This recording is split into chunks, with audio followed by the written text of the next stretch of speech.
What I'm about to tell you really happened, and people who've heard it say it made them rethink the meaning of security in a way they never expected. What happened to her didn't start with a crisis, it didn't start with a loss, and it definitely didn't start with some dramatic financial disaster. It started with a number, a single number she saw on a quiet Thursday morning, a number that didn't belong to the life she thought she was living. She wasn't looking for it. She wasn't preparing for some revelation. She was just sorting through old papers, something she'd been avoiding for months. But when she saw that number, everything inside her went still. It was strange how ordinary the moment looked from the outside. The kitchen was calm, sunlight settling across the floor in soft golden rectangles. Her coffee sat untouched beside her. The house smelled faintly like lavender from a candle she forgot to blow out last night. But inside, it felt like the air shifted. The page in her hand was an old bank statement, one she'd never bothered to look at closely. Her eyes moved slowly, almost unwillingly, until they landed on a smaller line near the bottom. Available cash reserve, $312. At first she thought it was a mistake. It had to be. She worked hard. She earned well. She lived what anyone would call a comfortable life. So why did the number feel like it was whispering a truth she'd been trying not to hear? She blinked, read it again. Still $312. She didn't panic. She didn't cry. She didn't even move. She just sat there, feeling something deep and quiet rising inside her chest. Have you ever had a moment like that? A moment that doesn't look dramatic from the outside, but the inside something is quietly cracking open? That was her moment. She placed the paper down gently like it might break, and for the first time in years, she allowed herself to really look at her life. The curated furniture, the unused subscriptions, the clothes she bought on days she felt empty, the vacations she paid off long after the memories faded, the long dinners with people she secretly felt lonely around. It wasn't waste. It wasn't irresponsibility. It was distraction. Every purchase, every upgrade, every treat-yourself moment was covering something she didn't want to face. For a long time, she told herself she was fine. She had a good salary, a stable routine, a respectable career, friends who admired her discipline, but there, in her quiet kitchen, with sunlight warming her bare feet, she realized something she had never dared to say out loud. She wasn't in control of her life was in control of her, and that terrified her more than the number ever could. She pushed the papers aside and walked to the window, resting her forehead lightly against the cold glass. Outside, the world moved the way it always did. Dogs being walked, cars driving by, a neighbor watering her plants. Nothing had changed, but everything felt different. She closed her eyes, and then something unexpected happened. A memory surfaced, a small one she hadn't thought about in years. She remembered being 17, sitting with her grandmother at a tiny wooden table, the smell of cinnamon drifting through the kitchen as her grandmother handed her an envelope. Inside it was $80, money her grandmother had saved to give her for something that matters. And she remembered what her grandmother said next in that soft, steady voice that always felt like a warm blanket. "Take care of what you earn, sweetheart, because someday what you earn will need to take care of you." Back then she didn't understand it. She thought it meant save your money. She thought it was simple. But now, standing alone in her own kitchen, she finally understood the deeper truth. Her grandmother wasn't talking about money. She was talking about awareness, responsibility, integrity, self-respect. She exhaled shakily, gripping the edge of the counter. And then, a small, almost unnoticeable shift happened inside her. It wasn't determination. It wasn't motivation. It was something softer, something she hadn't felt in a long time. Clarity. Not loud, not dramatic, just clear. She didn't need to overhaul her life. She didn't need a spreadsheet or a perfect plan. She didn't need to shame herself or spiral. She just needed to face the truth she'd been avoiding.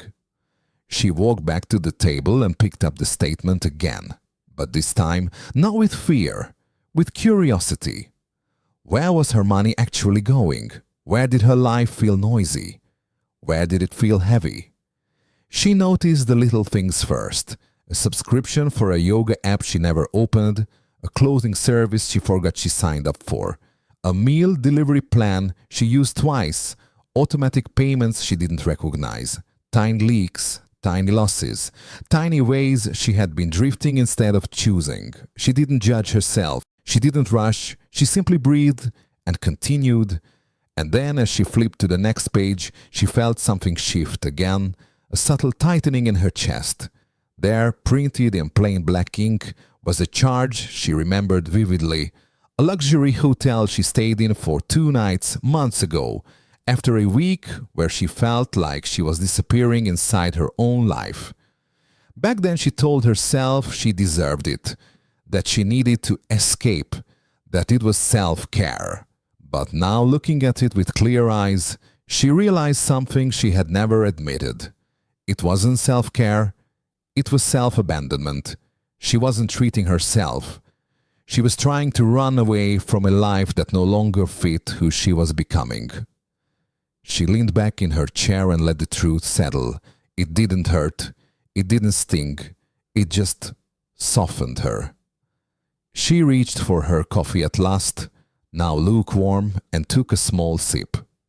She noticed the taste of a vanilla, the warmth in her hand, the quiet hum of the refrigerator, the distant sound of a lawnmower outside. She noticed everything.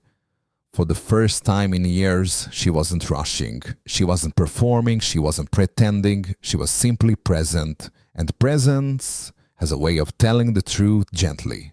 She took a breath, slow even, steady. Then she opened her laptop, not to fix everything, not to create a master plan, not to reinvent herself overnight, but to look, really look. She opened her accounts, her history, her balances, her patterns, not from fear, but from a place that felt strangely sacred. It was almost like meeting herself again. She traced the patterns, the highs, the lows, the moments where she felt grounded, the moments where she wasn't. She noticed something interesting. The seasons of her life when she felt most peaceful were also the seasons when she spent the least. Not because she was restricting herself, but because she didn't need to fill the empty spaces with purchases, noise, or treats. And the seasons where she spent the most were the seasons she felt most lost. Her money wasn't the problem. Her spending wasn't the problem. Her habits weren't the problem. The problem was the emptiness she kept trying to cover. She closed her laptop and let her hands rest in her lap. And then a quiet truth rose inside her, a truth so gentle she almost missed it. Maybe this isn't a financial issue. Maybe it's a freedom issue. She breathed out a long trembling exhale, and that's when it hit her. She wasn't afraid of the number. She was afraid of what the number revealed. She was living a life she didn't feel connected to. A life that looked stable from the outside, but felt fragile on the inside. And for the first time, she didn't run from the truth. She accepted it. She decided to do something simple, something small. She grabbed a notebook from her drawer, tore out the old pages, and opened to a blank one. At the top she wrote, "What actually matters?" She didn't think. She just let her hand move. Breathing, peace, time, meaningful work, people who felt like home, choices, rest, clarity, space, truth. When she looked at the list, her eyes softened. None of these things required more money. They required more presence. She set the pen down, and in that moment, her life quietly began to split into really before and after. Not because she forced it, not because she made a plan, not because she changed overnight, but because she finally told herself the truth. Over the next week, something unexpected happened. She didn't restrict herself.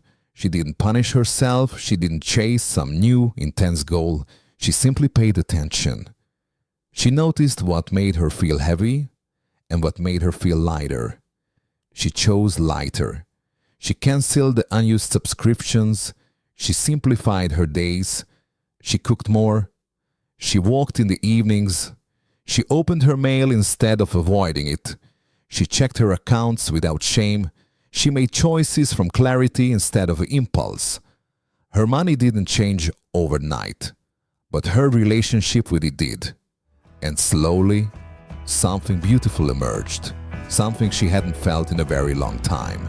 A sense of quiet power. Not the kind you show off. Not the kind you brag about. The kind you feel in your bones. One morning, she opened her banking app and saw a small cushion. Not much, just enough to feel safe. And for a moment, she just stared at it, the sunlight warming her face. Not excited, not proud, just peaceful. She realized something important. Security isn't a number. Security is a feeling.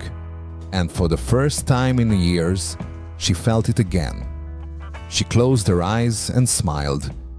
She didn't know it yet, but another truth was waiting quietly ahead.